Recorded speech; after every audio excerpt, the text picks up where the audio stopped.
What's up, guys? It's Titan here, and we're back with episode 2 of the Nerfed Podcast. So I gave some thought about what I wanted to talk about today, and I finally decided on something that I think is probably an ideal topic for this podcast. Today, we're going to be talking about Runescape. I know, there's an immediate reaction that happens there. There are people who love it, hate it, but almost all of you know what it is, and I'm willing to bet that if you're listening to this podcast, there's a decently large number of you, maybe 80%, that have actually played RuneScape at some point in your past. It may have been as a kid, it may be now, it may have been as an adult. Really, it doesn't matter. The reason that I want to talk about RuneScape today is because so many of you both recognize it and have actually played it in the past. It's crazy to think about, but in terms of the average lifespan of a game, most games make it maybe 10 years, and then beyond that, you're really stretching it, Some games have made it longer. Obviously, there's certain exceptions like industry titans, but a lot of MMOs really don't tend to make it that long. And RuneScape just recently celebrated its 20th year anniversary. That is huge. For a game to make it 20 years and still have a healthy population is astounding. And beyond that, even for a game to make it 20 years and still be receiving active content updates is even more amazing, because for those of you who've played MMOs, you know that after a certain point, while the population is sustainable for the company to make money, the point after which it's profitable to continue to add content has kind of long since passed. A great example is SWTOR. Now, that's an MMO that's fallen into what people call maintenance mode, where the devs really just continue to fix content, like add quality of life improvements, small stuff, and maybe cosmetics or MTX where they can make money, but there's no true substantial content being added to the game. There's no meat and potatoes, so to speak. 20 years strong, continual content updates, and a healthy population. That means that this game is doing something right, something that competitors aren't doing, and I think it's worth talking about, and I think I have the answer. Now, I'm speculating here, this is an opinion, right? This whole thing is an opinion piece, but I think I have the answer for why RuneScape as a game has continued to survive, and more than just survive, has thrived. Now, for those of you who don't know, RuneScape is not like a lot of MMOs that you've played. There's no classes, so when you first create a character, you're not picking if you want to be a warrior or a mage. You create your character, you pick up a few cosmetics for him, you pick a name, and boom, you're off in the world.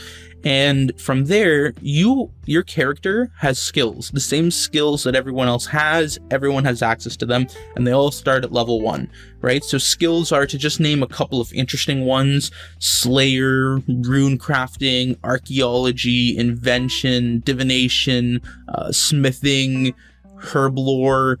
There's so many more than just those, but it's an example of how much content is in this game. And each and every one of these skills has their own unique method of training them and benefits that they provide you, the player. So a skill like herb lore, as example.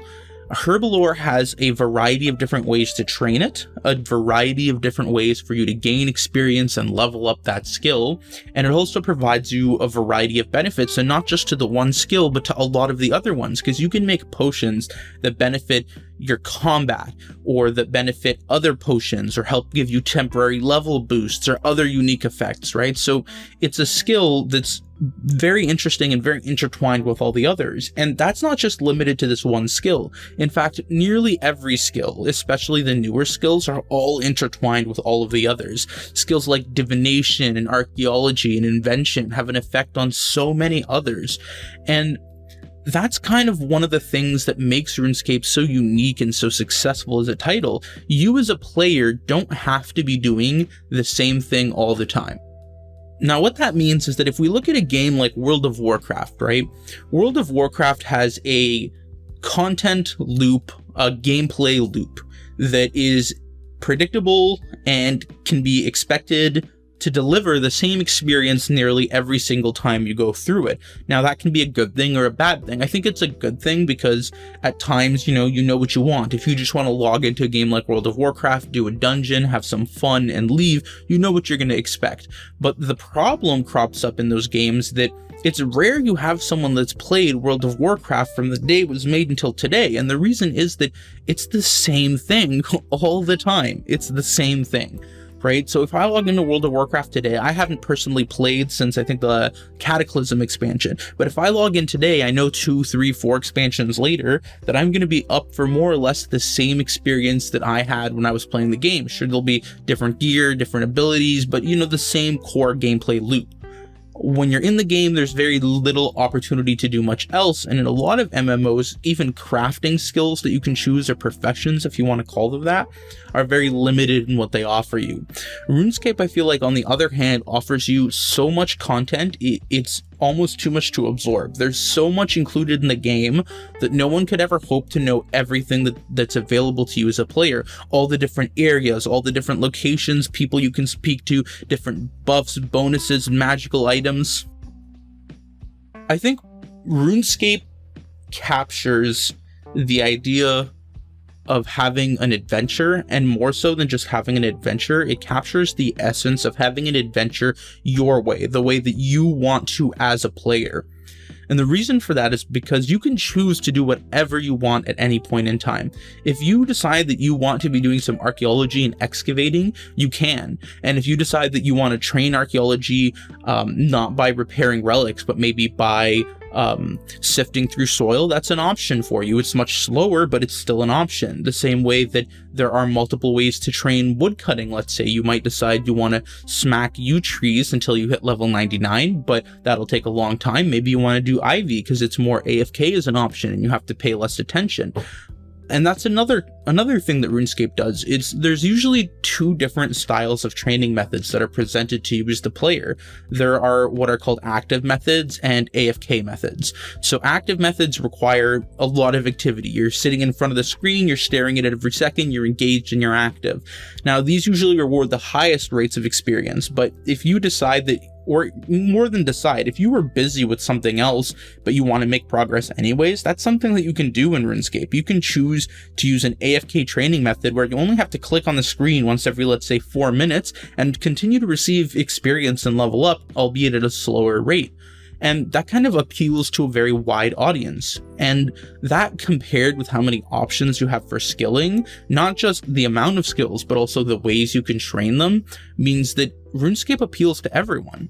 Because if we take magic as a skill, you can craft things with magic or cast spells, and that'll give you experience, or you can do combat with magic, and that'll give you experience. And there are ways you can train combat that are AFK, like in the Abyss, which is really good experience, but AFK, or actively, like in an elite dungeon, and then that's a lot of experience, but you're there and paying attention, or even crafting things actively or AFK again. All those are options for you. And because you're presented with so many options as a player, you get to have your adventure your way. You're never going to get bored. If you get bored of a certain skill, then you can just pick another one. You can do something else. There's so much content in the game. I think as a player who's been playing this game on and off for maybe 15 years, there's still tons of content I haven't even broached, and I've played this game like a no life at times. So the game really is unique in terms of how much it provides and how it lets you approach what you want to approach, as opposed to a theme park, which is just going to present you, your guided path, your on-rails adventure, and you're not really going to experience much off the beaten path. I remember in World of Warcraft, the most off the beaten path I was able to get as a player was when I was younger and they introduced flying mounts onto Azeroth, whereas before they were just limited into other areas. There's this area that kind of was never intended for players to access, I don't think, that's near the Alliance main city.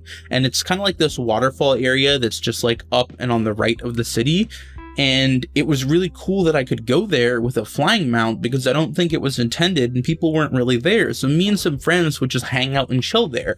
And like that's about as off the beaten path as you can get. Now, there's some great memories of that, of hanging out with my friends there, but that's really content that we're generating ourselves, right? And that's really as far off that beaten path as you can possibly get. And that's not something I think appeals to a lot of people. Maybe a certain demographic it does, but to myself and a lot of others it doesn't. I like games that offer complexity and depth. And I also like adventures. I think adventures are amazing. So if you guys have played like D&D, I think D&D here is a great thing that you can compare RuneScape to maybe understand why the adventures occurring in this way is so interesting to players. So in D&D, a ton of content is player generated. In fact, the entire game is player generated. But there's lots of uniquely magical items that are so fun. There are these random things that you'll collect on your adventures as you play through campaigns with your friends, and sometimes these items you forget you have them because they have this really oddly specific use, but there comes a moment where you go, oh, I really need that. So you pull out the item and you use this magical effect and it saves the day, even though there was a point in time where you picked it up and you were like, I'm not sure what the use of this thing is. And that's something I feel like the only game I've ever played that gives me that feeling at times is RuneScape, because there's so many tiny little items that you collect from quests or crafting, or you can even buy or trade, that have their own tiny unique effects, from teleports to specific areas to strange buffs to really a lot of different things. So that's just an awesome experience, being able to look through your bank or even do research and find that there's an item that does this one really awesome thing that you didn't even know about. There's like an item called an Elven Ritual Shard, which when used will recharge your prayer points. That's awesome. A lot of people don't even know that's in the game until they get to the later game. That is a more common mainstream example, but I think it is a good example of what's included in this game. So combat is another thing that I feel like RuneScape does really, really well and is often kind of ignored by a lot of people, or maybe dismissed is the better word to use in this case. So RuneScape's combat, especially in the old days, used to be very simple. It was point and click, and the game really just ran numbers, kind of like D&D, and you're rolling dice, and you would smack him, and he would smack you, and whatever happens, happens. And then RuneScape went through a change, something called the evolution of combat, the EOC. A lot of players regard this as both terrible and good. I think it's good, but these changes led to a split. So as of right now, there's two different types of RuneScape. So there's RuneScape, which was formerly known as RuneScape 3, which is the main game that includes EOC. And then there's old school RuneScape, or OSRS. OSRS has more of a oldie hardcore kind of community. And then there's the primary game, which has increased experience rates, things happen faster, not substantially faster, but a little bit faster, and there's quality of life improvements and a lot of other changes. Now, I prefer RuneScape because I think the changes made benefit the game, whereas, OSRS players don't think that. But the combat in RuneScape is phenomenal these days. It's not what it once was. So every skill has unique sets of abilities, and you can even unlock further abilities through the use of codices or quests, or really there's a number of different ways. But it's similar to World of Warcraft in the terms that you have an action bar, but it still allows you to play in any way you want. And this is really that core tenet of RuneScape that I just have to keep hitting on, because it really is what makes the game special. So in RuneScape's action bar, there's a system called Revolution. And when you have Revolution on, what it allows you to do is it sets a portion of your bar. So you can go anything in the number 1 slot to the number 0 slot. You can set it up for Revolution. And what that means is it will use those abilities in order cyclically. And once it finishes, it'll start again, right? That's awesome, because it means that if you don't want to be the person who's spamming your abilities, who's manually pressing, clicking this, and you want to focus on moving to avoid hazards and, position yourself effectively in combat, you can, and your abilities will still get fired off while you're doing so. Using full manual is always going to be a little bit better. You're going to get a little bit better XP rates. You're going to get a little bit more damage out of it, but Revolution is an option for players who want that. And that's something that is just so amazing to me, because it really, really targets that community, right? That group of people who want to play a game on their own terms.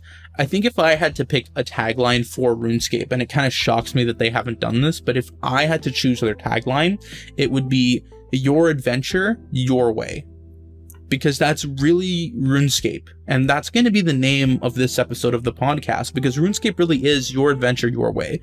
There's so much to do. There's so many different ways to do it. And you're never hamstrung into one way to do something. And that's a success. That's a major success by the developers. It doesn't mean that it's the perfect game. Doesn't mean that it's perfect for everyone. But I think a lot of developers from a lot of different MMOs should be able to take a note of this, because this is the thing that can make your game successful. It's not about trying to force your idea of your experience on a player base. It's about giving them a world that they can be active in and play in and feel like it's alive and important to them, and allowing them to interact with that world in any way that they feel is appropriate. Because the core of any game is its player base. As great as World of Warcraft is, or RuneScape is, or the Old Republic is, or any one of another 100 MMOs, if you take away every single player, it's not even a game anymore at that point. The last thing that I want to touch on that makes RuneScape so unique is its PvE content. So PvE is a term a lot of you are going to recognize if you don't play the game, but if you do play RuneScape, then the term that you are going to recognize is PvM, or player versus monster, and that's RuneScape's equivalent of PvE, and it's honestly amazing. It's by far one of the best experiences I've had in any game ever. Now, I want to take a moment and explain why that's different from PvE from other games, so you can understand why it's so good. Now, if we're just talking straight raid content, then a lot of you might think that World of Warcraft is the king there, but if you haven't tried the Old Republic, I have to say, even though the game is in maintenance mode, their ops content, their raid content, phenomenal. Way more fun than World of Warcraft, and easier to get into as well. But if we're talking about PvM content or PvE content, RuneScape truly is the king here that I feel like so many people don't even know exists. I'm going to tell you why. There is a skill ceiling here that is unlike any skill ceiling I have ever seen in this kind of content for any other game. If you're the top of the top, the amount of things that are going on for you to keep track of are astonishing. So let's just cover a few of them so you can understand why that high skill ceiling makes you as a player feel so powerful. So your abilities, if you're a high tier player, you're going to have them set to manual, meaning that you choose what happens, when it happens, and how it happens. And you're balancing your combat abilities for the style of combat that you're using with your special abilities for your weapons and your gear to using your prayers effectively. Now, prayers are something that we haven't seen in a lot of other games, so I'm just going to explain what they are real quick. In RuneScape, there are gods. They're real, and you interact with them as well. And from the gods and your level of prayer, you're able to extract benefits by praying to the gods. So you can do things like protect yourself from certain combat styles, reflect damage from certain combat styles, heal for the damage you deal, drain enemies' strength in different combat styles. There's a whole range of different things you can do. But prayer switching is something that's very common in high-level PvM, and the way that works is that a lot of enemy bosses do different attacks that have different damage types. So there's 3 styles, which is magic, ranged, and melee. And the highest tier players have to pay attention on the hardest bosses to what attack they're about to be hit with and switch to the appropriate protection prayer, because if they don't, they're going to take way more damage than if they didn't. And on some bosses, this is absolutely necessary. So as an example, there's a boss called Jad, and on this boss, if you miss a prayer switch, you are basically dead in one hit. And these things happen fast and frequently. And so as a player, especially at the higher levels, you're keeping track of what attacks you're being hit with, what you're switching your prayers to, what your abilities you're using, what's on cooldown and off cooldown, and you're even switching gear dynamically. So you might be taking off a chest piece to put in another one, or switching a weapon to use a special ability and then switching back to your initial weapon. There's so much happening. You're switching your gear, you're using your abilities, you're switching your prayer. It really is so high skill that I haven't experienced it in any other game, and it's such a unique experience, and it makes the boss fights so much more fun, because in RuneScape, and now to pivot away from the combat specifically and more the experience, In RuneScape, they have addressed and fixed probably the most frustrating thing about a lot of other games. So in a lot of raid content and a lot of MMOs, the most fun that you have is usually fighting the bosses. But if I use the word trash, I'm sure immediately all of you are thinking about the numerous amounts of random enemies that pose no real purpose in between the bosses, but they're just there, and you have to fight your way through miserably until you get to that next interesting experience. And RuneScape kind of doesn't have that. Like, there are a lot of trash mobs in different areas that you can fight for different reasons, but 9 out of 10 times you don't need to fight anything to have a boss fight. And what's more is you don't need to fight them all the time to have a boss fight. You can go to where a boss is, their lair, their dungeon, their wherever, and start an instance of the boss, and then every time you kill the boss, a few seconds will go by and they'll respawn so that you can fight them again. And that's so interesting because the boss fights are what's really fun. And since they're so deep and complex, you can fight a boss 1,000 times before you really start to truly master everything about them, right? Their rotation, your ability to counter them, to get to the point where you can fight them without even needing to heal through the course of the fight if you're very, very good at what you do. And then we address the loot system, which again, I think is a huge improvement over a lot of other games. In games like World of Warcraft, the biggest frustration I had is that for me to get gear that I needed, I had to go and do a dungeon, and then maybe a piece of gear would drop that I actually needed, and I would have to roll on it to get that drop. And if it wasn't something I needed, it was kind of useless. It was pointless to me. RuneScape's not like that. RuneScape has high tier unique gear that is really useful to players at certain levels that really need it, and there's no reason that you can't trade it. It doesn't become bound to you in any way. You can trade everything in the game with an exception of a few small things once you've used them, but that means that if I go to a boss and I kill him a bunch and then I get lucky enough to get a rare drop that's worth a lot of money, but it's not good for me, I don't have to keep it. I can go and I can sell it for a substantially huge chunk of money and save money to buy the next upgrade for myself, which is a substantially huge item. The loot system in RuneScape, I have to say, is truly the greatest thing about this game. There's nothing as amazing as the feeling of seeing a huge drop from a boss that you've been grinding for a little bit, and just that sense of elation that washes over you as you realize, oh my god, I just got an amazing drop. It's such a good experience. It's so much better than loot in any other game that I can think of. World of Warcraft, the loot's useless 9 out of 10 times. And even when you get something that you want, it doesn't feel awesome or impactful. People don't remember the names of other people's gear sets or gear for different combat styles. It's just, I can't use this, it's not for my class, whatever. Terrible loot system.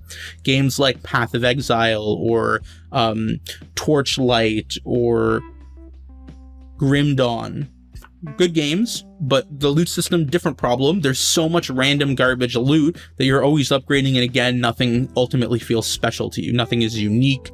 It's just, the next random upgrade. RuneScape, on the other hand, everyone has access to every combat style, and you will progress through the high tier items slowly, so everything that you receive as a drop is memorable to you. You know what it is. If you're a RuneScape player and you hear Dragon Rider Lance, you know what that is. If you hear Noxious Scythe, or if you hear Torva Plate, or any one of these items, even if you're not using them or you don't have them, you know what they are. The loot is identifiable, it's useful, and it's valuable.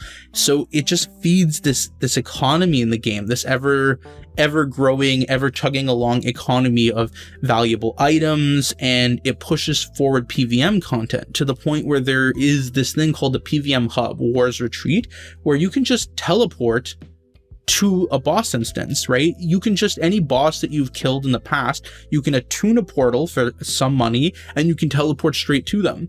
And then you can teleport right back when you're done. So for players who enjoy killing bosses or who want to do it for money, you can do that all day long. You don't have to deal with any trash mobs. You don't have to deal with any other BS that might prevent you from doing what you enjoy. And it's rewarding because when you get a drop from a boss, you're getting a drop from a boss. It means money. You can immediately sell it or immediately use it and benefit from it. So I think all these things together, the ability to play the game you want to play, to use combat the way you want to use it, to change your combat style whenever you want, to play any skill and train it any way you want. It's just such collectively an amazing experience that the game is probably one of the best multiplayer games out there. It's often dismissed by a lot of people, which is why I wanted to talk about it today.